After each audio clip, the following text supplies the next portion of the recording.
হ্যাঁ বন্ধুরা, চলে এসেছি আবার একটা নতুন ভিডিও নিয়ে। তো বন্ধুরা, আজকের ভিডিও টপিক হচ্ছে how to wash water tank in poultry farm. অর্থাৎ পোল্ট্রি ঘরে যে ওয়াটার ট্যাঙ্কটি থাকে, তো সেই ট্যাঙ্ক কিভাবে ওয়াশ করতে হয়। তো এই নিয়ে আজকে যাবতীয় ভিডিও থাকবে। ভিডিওটি মিস না করে কিন্তু ডিটেলস সম্পূর্ণ দেখতে থাকো। আর একটা কথা মাথায় রেখো, যে তোমার কিন্তু এই পোল্ট্রি মুরগি কিন্তু 80% ওদের বডিতে কিন্তু জলই থাকে। অতএব তুমি যদি জল সেইভাবে ওদের জলের লাইন সেইভাবে ক্লিয়ার না রাখো, তাহলে কিন্তু তুমি পোল্ট্রি ফার্মে কিন্তু তুমি যতই মেহনত করো না কেন, রেজাল্ট কিন্তু পাবে না। কারণ হচ্ছে ওরা কিন্তু মানে সেই 24 ঘন্টায় বলতে গেলে জল কিন্তু ওদের লাগে, জল কিন্তু ওরা খায়। তো একটা অ্যাসিড দিয়ে ট্যাঙ্কি পরিষ্কার করা যায়। তো যাবতীয় ভিডিওটি দেখতে থাকো, কিভাবে কি ওয়াশ করছি যাবতীয় দেখাচ্ছি। ভিডিওটি মাছ না করে সম্পূর্ণ দেখতে থাকো। বন্ধুরা, চলে আসলাম আমি আমার বাড়ির ছাদের উপরে। তো দেখতে পাচ্ছ ট্যাঙ্কির অবস্থাটা খুবই খারাপ। এটা কিন্তু আমার মেন ট্যাঙ্কি। সাব ট্যাঙ্কি কিন্তু আমার পোল্ট্রি ঘরের ভেতরে কিন্তু লাগানো রয়েছে। যারা আমার পুরনো ভিউয়ার্স আছো, তারা দেখে থাকবে যে আমার পোল্ট্রি ঘরের মধ্যে যেই ট্যাঙ্কিগুলো থাকে, জলের ট্যাঙ্কিগুলো, আমার কিন্তু সেই ট্যাঙ্কি কিন্তু পোল্ট্রি ঘরের ভেতরে লাগানো। এটা কিন্তু মেন ট্যাঙ্কি। এটা বাড়ির ছাদের উপরে আগে প্রথমে এখানে জলটা আসে। গরমকালের কথা বলছি। আগে মোটর থেকে এই ট্যাঙ্কিতে জল তুলি। এই যে ট্যাঙ্কিটা দেখতে পাচ্ছ ছাদের উপরে আমার বাড়ির, তো এই ট্যাঙ্কিতে জল তুলি। তোলার 7-8 ঘন্টা পরে তারপরে আমি আমার সাব ট্যাঙ্কিতে নিই। এটা আমি গরমকালের কথা বলছি। আর শীতকালে যদি আমি এটা করি তাহলে কিন্তু পাখিগুলো জল খাবে না। কারণ হচ্ছে শীতকালে দেখবে 1-2 ঘন্টা জল এক জায়গায় থাকলে খুব ঠান্ডা হয়ে যায়। সেক্ষেত্রে আমি কিন্তু এই জল দিতে পারি না ওদের। ডাইরেক্ট জল দিই ওদের, যাতে ওরা গরম গরম জল পায় কলের, সেইটাই ওরা খায়।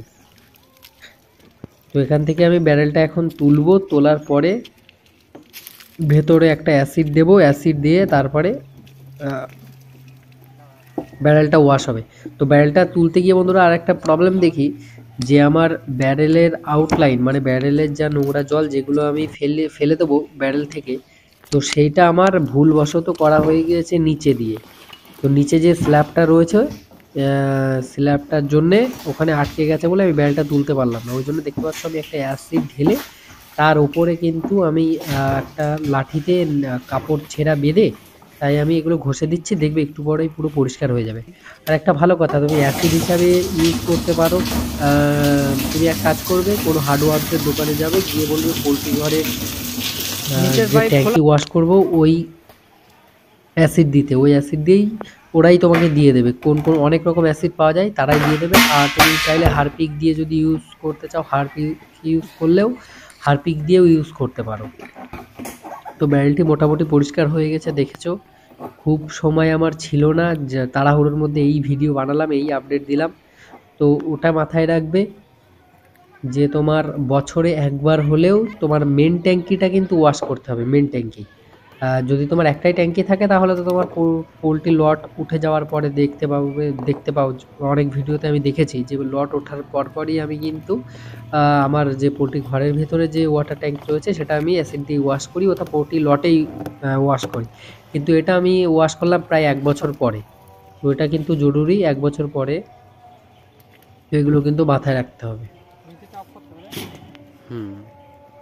তো দেখতে পাচ্ছ যেটার জন্য আমি ব্যারেলটা তুলতে পারিনি, দেখো ওই যে স্ল্যাবের নিচে যে কলটা রয়েছে ওইটাতে আটকে গেছে, আমি তুলতে পারিনি ওর জন্যই। তো বোঝা গেল। এই ছিল আজকের ভিডিও। আশা করছি ভিডিওটা ভালো লাগছে। ভিডিওটা ভালো লাগলে একটা লাইক করো, চ্যানেলে নতুন হলে সাবস্ক্রাইব করো। দেখা হচ্ছে আর পরের ভিডিও। ততক্ষণ বাই বাই।